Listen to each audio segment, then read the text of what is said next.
Em muitas das aplicações em que estamos usando uma sequência de dados numéricos, é mais interessante a gente medir o valor acumulado desses dados. Isso é feito pelo estudo da sequência das somas parciais, que também está por trás do estudo das séries.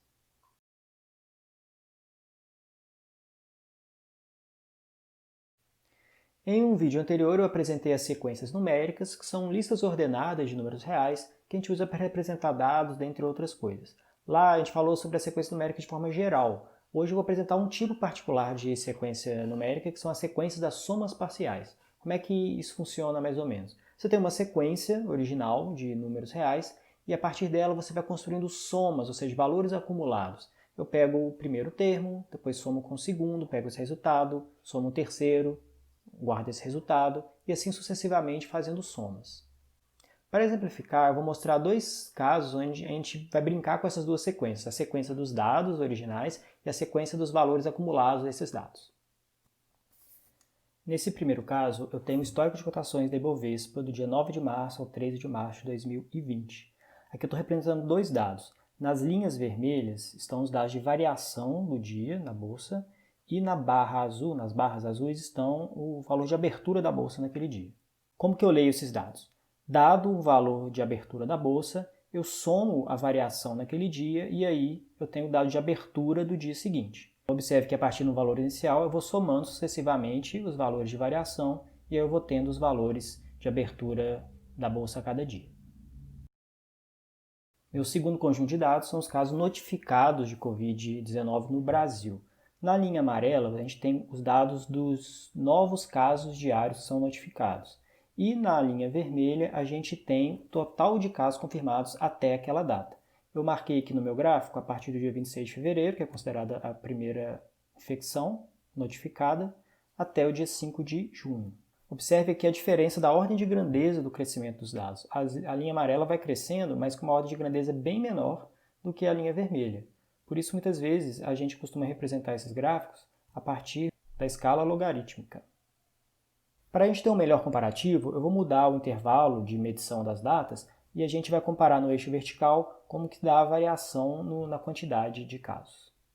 Então, até o dia 10 de março, a gente tinha por volta de 20 casos no total. Até o dia 18 de março, a gente já tinha passado os 200. Por volta do dia 25 de março, a gente já tinha passado os 2.000 casos. Dia 7 de abril, a gente já estava com mais de 10.000 casos. E aqui eu já pulei para o dia 5 de junho, só para a gente ver como que se deu a ordem de crescimento dos dados. Como vocês devem ter percebido pelos exemplos, a gente está trabalhando simultaneamente com duas sequências. Uma sequência de dados original e a sequência dos dados acumulados. Matematicamente, a gente chama a sequência dos dados acumulados de sequência de somas parciais, que eu vou definir a seguir. Então vamos lá, só para a gente fixar uma notação e quem estiver acompanhando a equação aqui embaixo não se perder, eu vou usar a seguinte convenção. N para a gente vai ser a ordem do termo da sequência. Então N é um número natural, vai variar de 1, 2, 3 e assim vai. Eu vou usar a letra A para indicar a sequência de dados originais, que eu vou chamar também de uma sequência de parcelas.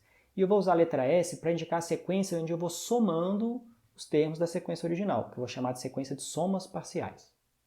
Então, fixada uma sequência de parcelas, quem que vai ser o termo de ordem n na sequência das somas parciais? Vai ser eu somar os n primeiros termos da minha sequência original de parcelas. Isso já define uma fórmula recursiva para a sequência de somas parciais. Um termo da soma parcial é a soma anterior com a parcela a mais. Só mais uma questão de notação, eu vou usar muito aqui embaixo o símbolo de somatório, que é a letra grega sigma, para indicar uma soma com muitas parcelas, onde eu estou indicando cada parcela com uma variação de índice. Essa construção que eu falei aqui agora é exatamente o que foi feito nos dois exemplos do começo do vídeo. Agora eu vou apresentar dois outros exemplos que a gente vai comparar até o final do vídeo também. O primeiro exemplo é a sequência geométrica que eu já apresentei no vídeo anterior, onde um termo dessa sequência é o termo anterior multiplicado por uma razão comum. A gente viu também que essa sequência tem uma fórmula funcional fechada bem conhecida. O que eu vou perguntar agora é o que seria a sequência de somas parciais de uma sequência geométrica. Também é bem conhecido, até do ensino médio mesmo, uma fórmula que dá qual que é o termo geral de uma sequência de somas parciais de uma sequência geométrica. Quem não lembra, está aqui a fórmula. Mas só para a gente ver com um exemplo numérico, né, vamos considerar a sequência geométrica de primeiro termo meio e de razão meio. O que seria a sequência de somas parciais dessa sequência geométrica? Vou listar aqui embaixo alguns dos primeiros valores do termo da sequência de somas parciais, e você pode conferir pela fórmula se você quiser. Uma outra sequência também que eu apresentei no vídeo anterior é a sequência harmônica. A palavra harmônica aí vem dos harmônicos da notação musical mesmo, que são representados matematicamente por frações. A sequência harmônica com o termo geral 1 sobre n. E aí você pode se perguntar também quem que é a sequência de somas parciais da sequência harmônica. Eu vou listar os primeiros termos aqui, e aqui a gente vai esbarrar num problema. Se você tentar procurar por uma fórmula funcional, fechada, direta, para essa sequência, você não vai encontrar. Então, mesmo que a sequência original tenha uma fórmula simples, as somas parciais, a fórmula é desconhecida e a gente chama esses números de números harmônicos. Em geral, a busca por fórmulas fechadas para sequências de somas parciais é um trabalho difícil e vou mostrar para vocês que a gente não precisa tanto preocupar com isso na verdade. Mas tem algumas análises do crescimento dessa sequência de somas parciais que a gente já pode perceber pelos dois primeiros exemplos do nosso vídeo. Lembra que no caso da bolsa de valores, você tinha variações que poderiam ser positivas ou negativas. Isso dava oscilação do valor total na bolsa, que é o que a gente fala que a bolsa subiu ou a bolsa caiu. Já no caso de Covid, perceba que o número de novos casos diários é sempre positivo, portanto, o número total de casos a cada dia é sempre crescente. Só um parênteses aí para os alunos de cálculo. Isso aí é comparável com aquele estudo da teste da derivada de primeira ordem, lembra? Se a derivada é positiva, a função é crescente. Se a derivada é negativa, a função é decrescente. Nesse sentido, você poderia fazer um paralelo e considerar que a sequência de parcelas seria a derivada da sequência de somas parciais. Agora, se a gente supor que nossas sequências podem ser infinitas, você pode fazer a seguinte pergunta. Será que eu posso somar indefinidamente, somar cada hora uma parcela a mais? Isso faz sentido? Isso dá algum resultado? Como é que eu trabalho com isso? Ou seja, o que seria fazer a análise assintótica da sequência das somas parciais? Na matemática, você pode definir um objeto um tanto estranho, que é a soma de infinitas parcelas ordenadas. Você tem uma sequência de números ordenados e você vai somando um a um indefinidamente. Esse objeto a gente chama de uma série numérica, é o que a gente vai estudar agora.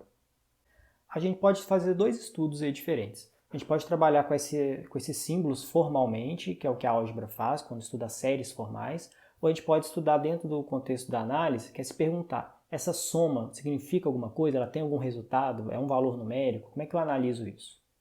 É essa segunda abordagem analítica que eu vou apresentar aqui, que é o que a gente estuda no cálculo. Quando na matemática a gente fala de um infinito, ele não é um número, não é um lugar que você vai alcançar, é um processo. É uma coisa que você pode ir fazendo sucessivamente sem preocupar com o fim. Então, como que eu interpreto essa soma de infinitas parcelas? Vamos voltar na definição da sequência de somas parciais. Lembra que o termo de ordem n da sequência de somas parciais é você somar as n primeiras parcelas da sequência original.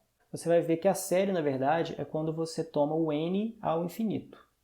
Ou seja, quando você permite somar termos sucessivamente sem preocupar com o fim. Se você lembrar do conceito de limite de uma sequência, você vê que a gente pode comparar as duas coisas. A série vai ser pensada como o limite da sequência de somas parciais.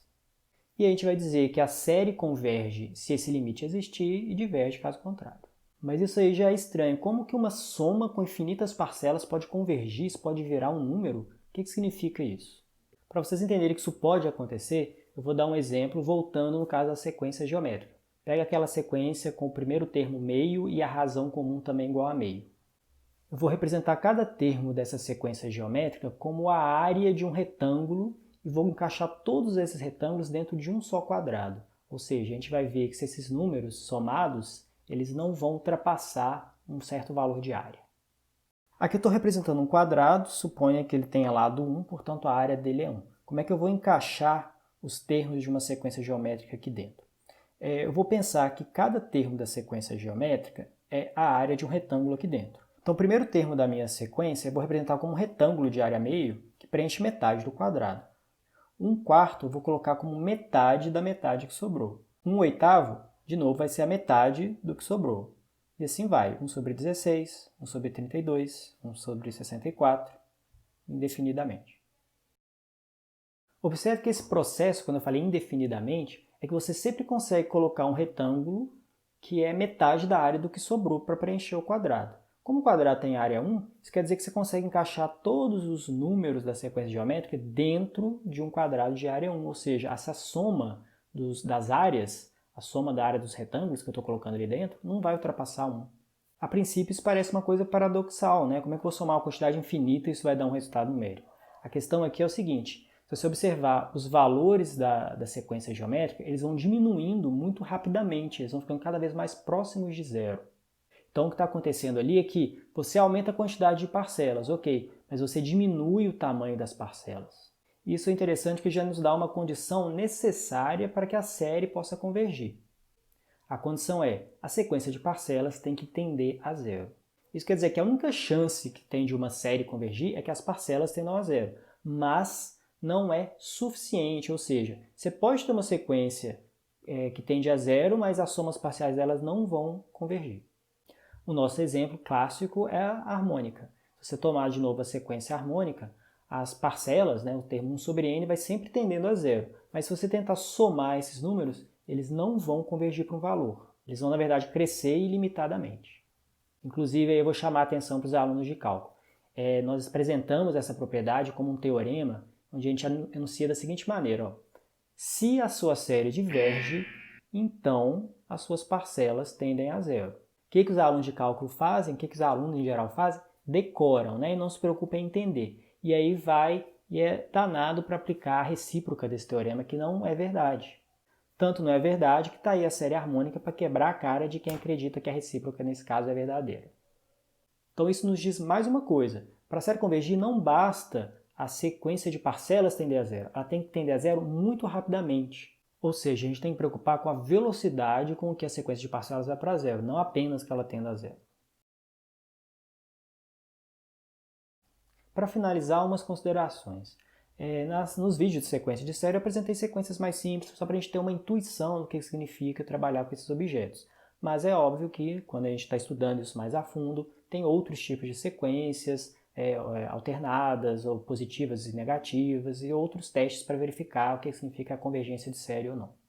Nos cursos de análise, de cálculo, a gente está mais preocupado em saber se a série converge ou não. Para isso a gente tem vários testes que a gente vai definindo. Agora, se você sabe que a série converge e você quer saber o valor de convergência disso, é mais fácil a gente usar métodos numéricos, computacionais, onde a gente faz uma aproximação para o valor da série. E mais, eu apresentei isso aqui tudo com sequências e séries numéricas. A gente pode ainda fazer sequências e séries de funções, e isso gera uma outra teoria que eu vou deixar para um outro vídeo. Por agora é isso. Obrigado, curtam, compartilhem e participem do nosso canal.